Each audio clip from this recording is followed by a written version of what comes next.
Hey guys, Brent Porcio, TopVelocity.net. This video is going to go over the power points in the pitching delivery. So there's correct points and there's incorrect points. So I'm going to show both. Up front, I'm going to show the correct points and then we'll go to the incorrect points. What do I mean by power points? It's points where force production is being accelerated or created and ultimately accelerated. And we call it rate of force development. High velocity pitchers are going to create a longer kinetic chain, giving them more time to hit these power points and accelerate their engines to a top speed. So we're going to show those points. I'm not really going to get into lengthening the kinetic chain in this one, but I'm going to talk about each one of those points. So right out of the gate, we're going to start from the ground up because that's really how forces build. That's why they're called ground forces. So as we come out of leg lift, right, we start falling to build momentum. And what happens is we start loading, and that's as we load into this drive leg. This is the only leg on the ground for 3/4 year delivery, so it's really important. That's why the foundation of 3X pitching, which is the methodology we've developed at Top Velocity, is built off triple extension, which is how we power the drive leg. So the first power point is in the ankle. So it's as we fall forward and down the same rate, we're flexing that ankle. So really there's two ways to create power in your body. One is through flexion extension, and the other one's through rotation. Like for example in the hip, external to internal rotation, because you're loading in both of those movements. You're loading the muscle, you're stretching and firing the muscle, implementing stretch shortening. So with the ankle here, what it's happening, it's flexing the ankle, and then right before we land, we're gonna open and we're gonna extend and power the ankle. So right here, this little spring in the ankle, that's your first power point right there. Boom, okay? The next power point, of course you could pull one out of the knee. There is gonna be one in the knee. And also one in the hip flexion. So we could pretty much go through the full triple extension component, which is ankle, knee, and hip flexor. Each one of those joints is gonna load and extend, right? Flex and extend, but it's important we add in rotation. So there's a lot of power points going off in this leg because that's where most of the power is being built with the momentum down the mound. So you're gonna get that power point out of the ankle, you're gonna get a power point out of the knee, you're gonna get a power point out of the hip, as it flexes and extends, and also you're going to get a rotational power point, which is going to be in what we call the torsion of the leg. It's as we hold external rotation, as we move forward and down at the same rate, we're also going to counter rotate and coil into loading against the abductors, right? So we're going to stretch against the abductors and external rotation, and then that, as we're ready to go, that's going to unload and spring into rotation. So that's another key power point. That would be our fourth one, right? We'd have the ankle power point, the knee, the hip flexion extension, and then we're gonna have the hip rotation, internal rotation, right?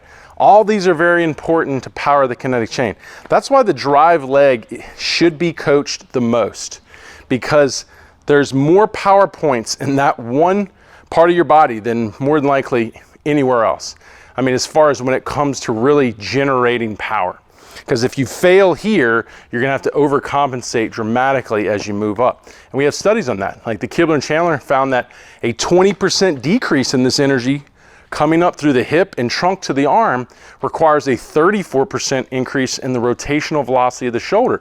So if we fail in these power points here, if we fail to optimize power here, then when we get up here, we're gonna have to not equal that in overcompensation, which really wouldn't be overcompensation. We're gonna have to really overcompensate by going up to 34 from 20% to make up for that loss. So it's a real failure of energy when you can't create it in your lower half. Now you're just trying to overemphasize the speed and power in the rotational of the shoulder at the end, and it's going to ultimately work against you, make you more susceptible to injury, and also make it harder for you to keep your velocity up. So we hit all these power points. What's the next power point? Well, the next power point is going to be as the trunk coils, as the core coils against the hip, driving and extending. This coiling of the trunk here, that's going to be the next power point. The loading in trunk rotation and the unloading out of trunk rotation, okay? That's going to be another key power point. Still in these big muscles. Big muscles powers big movements. Little muscles control little movements. Those are the fine-tuned muscles to control pitch direction and pitch movement and stuff. Okay, so here's that. So we went 1, 2, 3 4. Now this is 5, right? So this is going to be one as we load into trunk rotation against the hip and unload and emphasize or maximize what we call hip to shoulder separation. And the arm is going to be getting into position during that power point, during this loading and unloading point. The arm's going to be getting position, and then we're going to land front leg, and then we're going to unload out of this into rotation. This will actually become a stabilizer, not another power point, and the arm is going to lay back, and now here comes the arm. The arm starts working into rotation. It's going to work into shoulder rotation here, so that's going to be the next power point. Coming out of the trunk rotation, it's going to be the shoulder rotation, laying back, building power, ready to go, right? From there, it's going to be next would be the forearm. So, you know, we had 4, 5, 6 for the shoulder, 7 for the forearm. The forearm is actually stretching what we call supination, and going to unload in pronation. Just like the shoulder is going to stretch in external rotation, unload in internal rotation, it's going to stretch in supination, unload into internal or pronation. Okay, so that would be poor PowerPoint, you know, 4, 5, 6, 7. Okay, and then from there, there's these ones on the front leg that we're going to hit. We're going to hit and stabilize. We're going to fall into some flexion of the front ankle, not much. And then we're going to push back before pitch release into extension of the front leg. So that's another one. We'll get from the ankle joint, just a little bit there. Another big one from the knee joint. Now this knee joint extension loading, because we're going to land in flexion, right? We're going to land in flexion here, and then we're going to move into extension. That's going to be another power point. Actually, one of the biggest power points outside of the drive leg is going to be the front leg and knee extending back. High velocity pitchers have a lot more of that power than low velocity guys. And then at that point, everything else is just going to be deceleration, going to be just slowing down all this power point. So let's go back through that. It's going to be ankle 1, knee 2, hip extension 3, torsion of the femur of external to internal rotation 4, the hip to shoulder section, trunk delaying against the extending hip 5, the arm externally rotating 6, the forearm pronate or supinating and pronating 7, the front leg ankle flexing, stabilizing, extending 8, the front knee flexing and extending 9, and that would really nail all the key power points of the high velocity delivery. So if you're not maximizing each one, you're losing potential velocity or energy at the end of the chain. Where are the wrong ones? So what would be the wrong ones, which we see a lot? A lot of approaches that don't want to coach the propulsion of the back leg, and they just want you to turn it over. They miss a lot of those.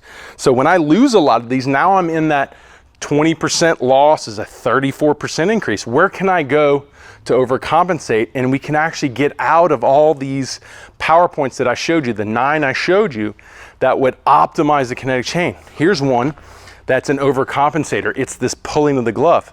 But they pull the glove to drag the arm around, right? That feels like power, and it is power. It's just an inefficient way to get power. So the glove pulling would be a negative power point. It would be one that's an overcompensating way of generating the power. What would the other one be? The other one would be trying to push or extend the arm or pull the arm across your body because you're getting so rotational, your arm's sliding out, and you're trying to pull your arm across your body or pull your arm down. These would be other power points where you might feel it creating power on the ball, but all of a sudden you start noticing a considerable amount of forearm fatigue. And once again, you're in that overcompensation, so you're creating wear and tear at a higher level than you have to if you were doing it correctly, right? So you'd have a bad power point of over-rotating and pulling your oblique well across your body, which is unnecessary. You'd have a power point of, as your arm flies out, pulling it across your body, pulling it down and extending out. And so pulling into the pec, pulling into the forearm. These would be overcompensating power points that ultimately would not be that effective, and ultimately the breakdown from it, the inefficiency from using that would be detrimental to your endurance and your health over time. So we want to avoid, I guess, those big 3: the glove pulling, the arm dragging and pulling, the arm extending and forcing We want to avoid those 3 power points, which are typically there because of the failure of the key 9 that we want to build, those key 9 that we went through. All right, so try to play with those, and way to play with that would be just sitting here feeling the spring of the ankle, the spring of the knee, the spring of the hip, extending, like sit here doing dry work and just feel this spring, feel the loading and unloading of torsion, load and unload, feel the femur want to spin, which will help spin the pelvis rotation, right?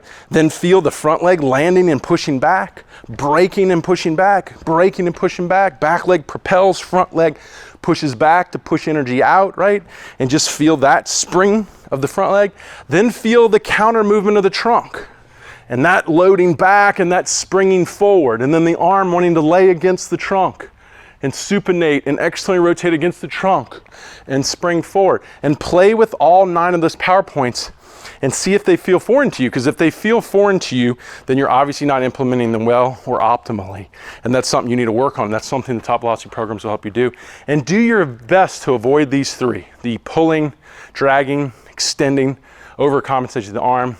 And ultimately, you're not only going to have a potential to throw harder, but you can have a way more efficient kinetic chain, which is going to give you other great ball metrics, and it's going to keep you healthy through your career. So I hope that helps. If you have any questions on that, we'd love to cover them. And I'd suggest you learn more about TopVelocity if all this seems foreign to you, but makes you excited about helping you improve your potential. See you next time.